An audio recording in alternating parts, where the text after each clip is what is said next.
देखेंगे बेटा height and distance का एक सवाल है, पढ़ेंगे सबसे पहले इसको। आंधी आने से एक पेड़ टूट जाता है, ठीक है, एक पेड़ है और आंधी आने से वो टूट जाता है और टूटा हुआ भाग इस तरह मुड़ जाता है कि पेड़ का शिखर जमीन को छूने लगता है, ठीक है, और 30 डिग्री का कोण बनाता है। पेड़ के पाद बिंदु की दूरी जहां पेड़ का शिखर जमीन को छूता है 8 मीटर है। पेड़ की ऊंचाई ज्ञात कीजिए, ठीक है।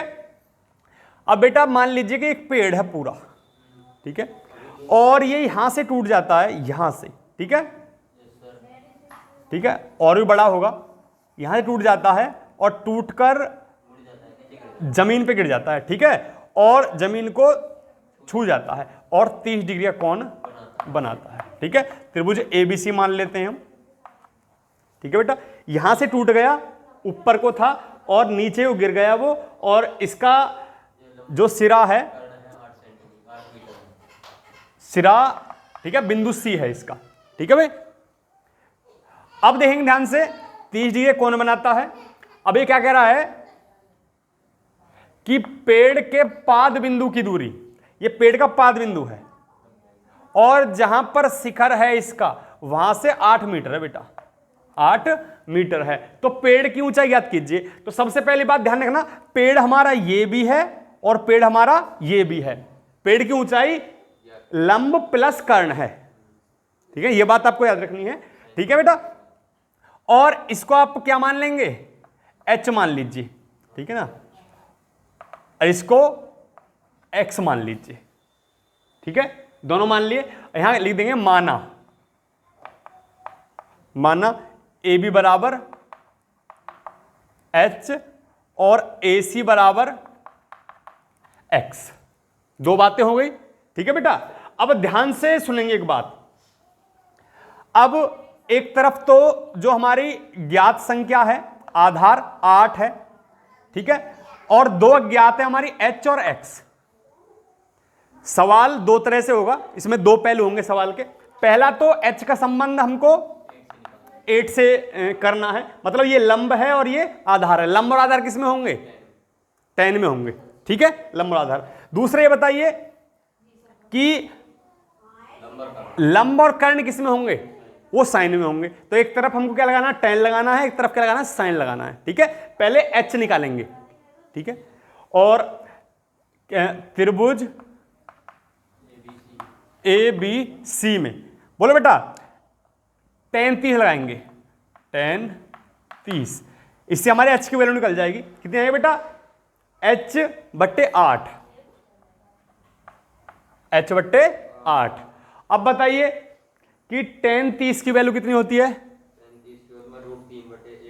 1/√3 होती है, 1/√3 बराबर h/8, ठीक है बेटा। अब क्रॉस मल्टीप्लाई कर दीजिए, या क्रॉस मल्टीप्लाई मत कीजिए, 8/8, 8 को यहां भेज दीजिए तो h बराबर क्या आ जाएगा, 8/√3, ठीक है। तो h बराबर क्या हो जाएगा बेटा, 8/√3। ये आपकी वैल्यू आ गई h की, ठीक है। अब h की वैल्यू हो गई, अब x की वैल्यू निकालते हैं हम।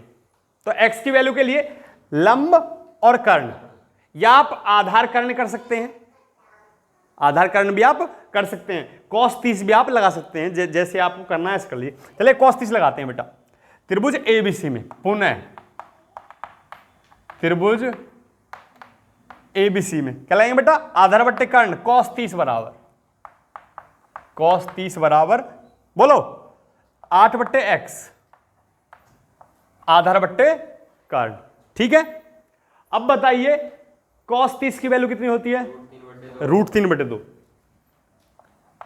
√3/2, 8/x, ठीक है बेटा। x की वैल्यू निकालनी है, क्रॉस मल्टीप्लाई कर दीजिए। बताइए √3x बराबर 16 और x बराबर 16/√3, ठीक है बेटा। x की वैल्यू आ गई और h की वैल्यू आ गई, और हमें पेड़ की ऊंचाई ज्ञात करनी है। पेड़ की ऊंचाई मैंने बताई थी h + x, ठीक है, तो पेड़ की ऊंचाई निकालनी है हमको। पेड़ की ऊंचाई बराबर क्या है बेटा, h प्लस एक्स, क्योंकि पेड़ हमारा ये भी है निचला सिरा और जो ऊपर का सिरा टूटा है वो x है।